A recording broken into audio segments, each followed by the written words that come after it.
I remember holding Leo that night, after all of it. After the court, after the quiet storm that had raged for months. He was asleep in my arms, and I held him tighter than usual. I knew, in that moment, that everything I'd fought for, everything I'd endured, had been worth it. Because what Chloe had tried to do, what she'd planned for years, wasn't just about money or revenge. It was about taking him from me, or rather, using him as a weapon against me. And the terrifying truth is, I almost didn't see it coming. It all started, really, 6 months before that infamous Christmas dinner in Charlotte. Not with an argument, or even a suspicion, but with Leo getting sick. Nothing serious, just a scary allergic reaction at preschool. His pediatrician wanted to run a full blood panel, just to be thorough. Chloe, my wife at the time, claimed she had a crucial work meeting and asked me to take him. Looking back, that should have been the first whisper of a warning. Leo, bless his little heart, was so brave. He handled the blood draw like a champion. Afterward, we got ice cream, and for a couple of days, life was just normal. Then the call came. The doctor's office wanted me to come in person, to discuss the results. My stomach did a slow flip. You don't get asked to come in person for good news. I braced myself for a serious allergy, mentally preparing for a whole new routine of treatments and precautions. I sat in that sterile office, waiting. The doctor came in, closed the door, and had this uncomfortable expression. She started by reassuring me Leo was perfectly healthy. No major allergies, nothing to worry about. Relief washed over me, but then she paused, and that's when my world shifted. She explained that during the blood panel, they'd noted Leo's blood type, B positive. And according to their records, I was O positive, and Chloe was A positive. She explained, very gently, that it was genetically impossible for two parents with O and A blood types to have a child with B-type blood. She suggested there might be an error in the records, but felt she had to bring it to my attention. I just sat there. Frozen. The doctor wasn't accusing anyone. She was simply stating a scientific fact, letting me connect the dots. I thanked her, my voice sounding distant even to my own ears, and walked out to my car on autopilot. I didn't go home. I drove straight to Raleigh, to a private lab I'd seen advertising discreet DNA testing for legal cases. I paid extra for expedited results. They said 72 hours. Those 3 days were the longest of my life. I went through the motions at home, playing with Leo, having dinner with Chloe, pretending everything was normal. But inside, I was a coiled spring. The email arrived at 2 a.m. I grabbed my phone, heart pounding in my chest, and stumbled into the bathroom. There it was, in clinical black and white, 0% probability of paternity. I read it twice, 3 times, searching for an error. But DNA doesn't lie. Leo wasn't my biological son. I sank to the cold tile floor, reeling. A primal urge to wake Chloe, to scream for answers, surged through me. But a smarter, colder part of my brain took over. I needed to be strategic. I needed to understand exactly what I was up against before I made a single move. Lying there beside Chloe that night, a terrifying clarity began to emerge. All the little things I'd dismissed, explained away, they suddenly clicked into place. Her strange reluctance to do genetic testing after Leo was born. Her comments about how much he looked like her side of the family. How she'd always pushed me to work longer hours, focus on my startup, leaving the childcare almost entirely to her. How she'd insisted on keeping our finances separate, then subtly asked me to sign papers updating our business structure, papers I'd barely glanced at because I trusted her. Every single warning sign, now blindingly obvious. The very next morning, I called Daniel Hayes, the sharpest divorce attorney in Charlotte, known for handling complex cases involving business assets and custody. I laid out everything. He listened, silent and unblinking. When I finished, he told me I had to be incredibly careful. If Chloe was planning what he suspected, she'd likely been building her own case for months. The fact that I'd been acting as Leo's father for 4 years meant I had established legal paternity, regardless of biology. If I confronted her now, impulsively, I could lose everything. His advice was simple: document absolutely everything, but don't do anything illegal. Every receipt, every email, every interaction with Leo. We set up weekly meetings, and he started building our counter case. For 6 months, I played the part of the oblivious husband. I tracked every expense I covered for Leo, every preschool pickup, every doctor's appointment. I backed up all our joint financial records. Chloe had no idea. She moved through her days, blissfully unaware that I was watching, listening, gathering. Then, about 2 months in, something unexpected happened. Chloe's younger sister, Sarah, called me, crying, barely coherent. We met at a coffee shop, and she looked utterly sick. She told me she'd accidentally seen text messages on Chloe's phone, and felt I deserved to know. Sarah had always been the kindest, most principled one in the family.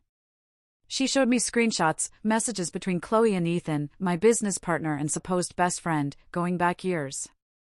They'd been involved since before Leo was born. The messages explicitly confirmed Ethan was Leo's biological father. But the truly devastating part was what came next. Messages where Chloe laid out her entire strategy, waiting for my startup to hit certain revenue milestones, researching exactly what she'd be entitled to in a divorce, how Leo was her leverage because courts typically favor mothers. She planned to maximize child support while she and Ethan lived comfortably off my money. She even had a timeline: January, right after the holidays, when the business would be valued at its peak. Everything was calculated. Sarah gave me dates, conversations she'd overheard. She became my secret ally, volunteering to watch Leo, quietly documenting Chloe's phone calls, Ethan's visits. Everything Sarah witnessed, she reported back to Daniel. The hardest part was watching Chloe with Leo during those 6 months. She was a good mom. She loved him, took care of him. But I also knew, from those messages, that she saw him as an asset. She told Ethan that having a child with my name on the birth certificate was the smartest strategic move she'd ever made. That's when I realized I wasn't just fighting for my money or my business. I was fighting for Leo. I was the only father that kid had ever known.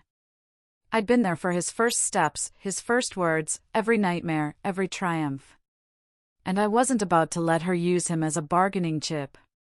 By December, Daniel and I had everything. 6 months of documentation, screenshots from Sarah proving the affair and the conspiracy, financial records showing Chloe had been moving money into a separate account, evidence she consulted with divorce attorneys months earlier, detailed logs of my involvement in Leo's life, and Sarah willing to testify. Daniel told me we had one of the strongest cases he'd ever seen, but we still needed Chloe to make the first move. We needed her to announce her intent to give us legal standing to file immediately and aggressively. We prepared everything: the petition, the evidence, the emergency custody motion. All we needed was for Chloe to show her hand. That Christmas dinner, she did. I watched Chloe slide that envelope across the table. The way she looked at me told me everything I needed to know about what was inside. Her parents were bustling, her sister and her kids were there, her brother was arguing with his wife, and the house smelled like pine and cinnamon. Chloe pushed the envelope with her red nails, then said, loud enough for everyone to hear, "Open it. This is your real Christmas present." That emphasis on real made everyone look up. Her mom thought it was sentimental. Her dad raised his glass, expecting an announcement about a promotion or another baby. I opened it slowly. The first thing I saw was the letterhead from a DNA testing lab. My hands went cold. The results were there: 0% probability of paternity. I read it twice. 0%. No margin for error. The table went quiet. Her mom stared at the envelope. Her sister stopped cutting her pie. Even the kids seemed to sense something was wrong. Chloe leaned back, took a sip of her wine, and started talking. She told the entire table she'd stopped loving me 2 years ago. Casually. Said Ethan had been giving her what I couldn't: stability, emotional connection. Her mom's face went pale. Her dad slammed his wineglass down. But Chloe kept going. And what she said next was so calculated, so cold, that I knew she'd been planning this public execution for a long, long time. She'd waited for my tech startup to take off. Leo wasn't an accident, she declared. He was insurance. She'd gotten pregnant deliberately, put my name on the birth certificate, and waited. Waited while I worked 80-hour weeks building financial security. Waited until the company was worth something real. And now she was filing for divorce. She'd take half of everything, plus child support based on my new income. She even had lawyers lined up, she said, documenting everything for months, building a case that I'd accepted parental responsibility so the courts wouldn't care about biology. In her mind, I was trapped. The law was on her side. She'd already won. Her mom started crying. Her dad stared at Chloe like he didn't recognize his own daughter. Sarah grabbed her kids and left the room. But Chloe just sat there, waiting for me to fall apart, to beg or cry or make a scene she could use against me later. The weird thing is, I didn't feel angry. Just this cold, clear certainty about what needed to happen next. Because here's what Chloe didn't know. I'd known about all of this for 6 months.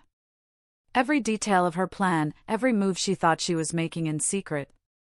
While she'd been setting up her endgame, I'd been building my own case, brick by brick, document by document. I looked at her across the table, this woman I'd once loved enough to promise forever to, and felt absolutely nothing. I set the DNA test down carefully, smoothed it out like it was just another piece of paper, and looked her dead in the eye. Check your email. For the first time that evening, her confidence faltered. She pulled out her phone, a confused frown on her face, probably expecting some desperate message she could show her lawyer. Some angry rant, some proof I was unstable. I watched her face as she opened her email. Watched the confidence drain away like someone had pulled a plug. Her eyes went wide as she started scrolling. The divorce petition my lawyer, Daniel, had prepared, ready to file the moment she made her move. The detailed timeline of her affair with evidence attached. The fraudulent paternity documentation. The recordings I'd been collecting for months, every conversation where she'd mentioned her plan to Ethan. Every text message she thought she'd deleted. Every piece of proof that this wasn't a marriage falling apart. It was a calculated con job from the start. Her hands started shaking. The phone nearly slipped. All the color drained from her face. Her dad leaned over to see what was on the screen. Her mom was asking what was happening, but Chloe couldn't speak. She just kept scrolling through page after page of evidence, watching her entire master plan collapse in real time. I stood up. Her whole family was staring at me now. Some confused, some starting to understand. I looked down at Chloe one last time. Everything you just told everyone, I've known for 6 months. Every plan you made, every scheme you thought you were 10 steps ahead on, I was 20 steps ahead of you.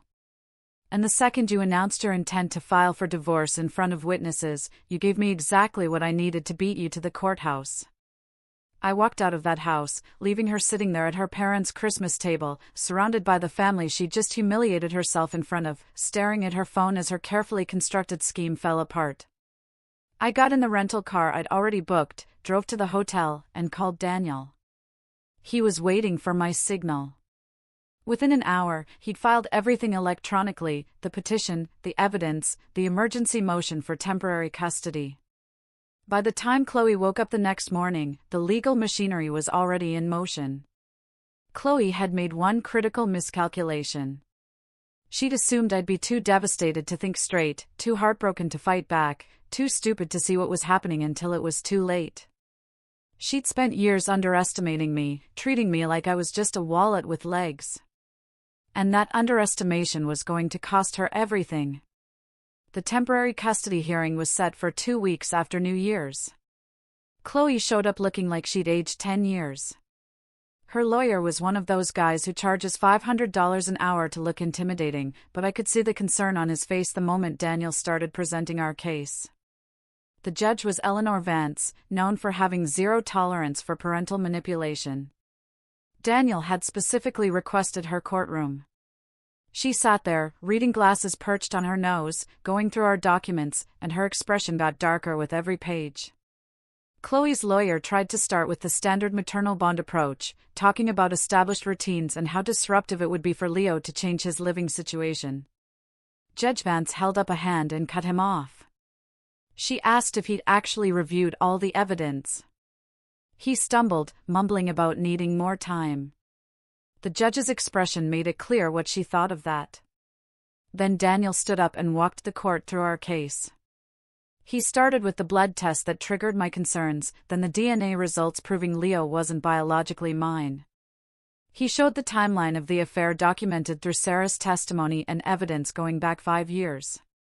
But the really damaging material came next. He presented messages where Chloe explicitly discussed using Leo as leverage, where she calculated child support based on my projected income, where she told Ethan that her pregnancy was a strategic financial decision guaranteeing her a payout regardless of how the marriage ended. The judge asked to see those messages on the courtroom screen. Daniel projected them, and I watched Chloe sink lower in her chair with each one. There was one message that made Judge Vance remove her glasses and stare directly at Chloe. From 8 months prior, where Chloe told Ethan she was planning to reveal Leo's true paternity when he was older, timing it to cause me maximum emotional damage during divorce proceedings. She discussed using a 4-year-old child as a psychological weapon. The judge asked Chloe's lawyer if his client had any explanation. He requested a recess. Judge Vance denied it and said she wanted to hear Chloe's explanation immediately. Chloe tried to claim the messages were taken out of context, that she'd been venting, that she never actually intended any of it, but Daniel had documented a clear pattern spanning months. There was no way to reframe it. Then Sarah took the stand. She testified about conversations she'd overheard, about times she'd witnessed Ethan at the house, about Chloe explicitly telling her she was waiting for my business to reach certain revenue targets before filing. Sarah was emotional, at one point apologizing directly to me. The judge asked Sarah whether she believed Chloe's actions were in Leo's best interest. Sarah looked at her sister and said, no. She said Chloe had been treating Leo like a financial asset and that witnessing it had been devastating. Chloe's lawyer tried to discredit Sarah, suggesting bias or a grudge. But Sarah had screenshots, specific dates, detailed accounts that corroborated everything Daniel had presented. There was no question she was telling the truth. The judge took a 30-minute recess. When she returned, her decision was written on her face. She started by saying this was one of the most calculated cases of parental fraud she'd encountered in 20 years on the bench. She said Chloe had deliberately deceived me, deliberately used a child as a financial instrument, and had demonstrated a pattern of behavior that raised serious concerns about her judgment as a parent. The ruling was comprehensive. I received temporary primary custody of Leo, pending a full hearing in 3 months. Chloe received supervised visitation for 4 hours per week at a family center with a social worker present. She was prohibited from discussing Leo's paternity with him without prior court approval. She was required to attend mandatory counseling. If she violated any aspect of the custody order, her visitation would be suspended entirely. On the financial side, because I could demonstrate that the marriage had been based on fraudulent pretenses, the judge ruled that standard community property divisions wouldn't apply. Chloe would receive a minimal settlement, nothing close to what she'd planned. No ongoing alimony. Since I had primary custody, I wouldn't be paying child support. And Ethan would be required to submit to court-ordered paternity testing, which would establish him as the biological father and make him financially responsible. Everything Chloe had planned for years collapsed in a single 3-hour hearing. She tried to approach me after the ruling, mascara streaking down her face, saying she was sorry, asking if we could find some arrangement for Leo's sake. I looked at her the same way I'd looked at her at that Christmas dinner, with complete emotional detachment. I walked out of that courthouse and drove straight to pick up Leo from Sarah's house. When I walked in, Leo ran to me the way he always did, arms stretched out, calling for Daddy. I picked him up and held him close, and Sarah had tears in her eyes. She told me I was a good father and that Leo was fortunate to have me. Over the next few months, life gradually returned to something resembling normal. Leo adjusted better than I'd expected. He asked about his mom occasionally, and I kept my answers simple and age-appropriate. I never spoke negatively about Chloe to him. Never attempted to turn him against her. That wasn't the point. The full custody hearing 3 months later was almost anticlimactic. With everything already established, and Chloe having violated the communication restrictions twice during supervised visits, the judge made the arrangement permanent. I had full legal and physical custody. Chloe's visitation remained supervised and limited. 6 months after the divorce was finalized, I started dating again. Nothing serious initially, just coffee meetings and casual dinners. Then I met someone who actually valued honesty in relationships. Someone who met Leo and saw a kid, not a financial opportunity. Someone who understood what I'd been through and never once suggested I'd been foolish for not recognizing Chloe's scheme sooner. We moved slowly, but it felt genuine in a way my marriage never had. About a year after everything concluded, I encountered Chloe at a grocery store. She looked worn down, older, like the weight of her actions had finally settled on her. She attempted small talk, asked how Leo was doing, mentioned relocating out of state for a fresh start. I kept my responses brief. Before she walked away, she said she was sorry, genuinely sorry, that she'd destroyed everything and wished she could go back and make different choices. I believed she meant it. But I also understood that apologies don't undo years of calculated deception. Sorry doesn't return the time she stole. Sorry doesn't erase the fact that she'd been willing to destroy me for personal gain. I told her I hoped she found whatever she was looking for. And I genuinely meant it. Not because I'd forgiven her, but because I honestly didn't care anymore what happened to her. She wasn't part of my life anymore. She was just someone I used to know. That night, I put Leo to bed like always. He asked me to read his favorite book, the one about the bear who goes on adventures.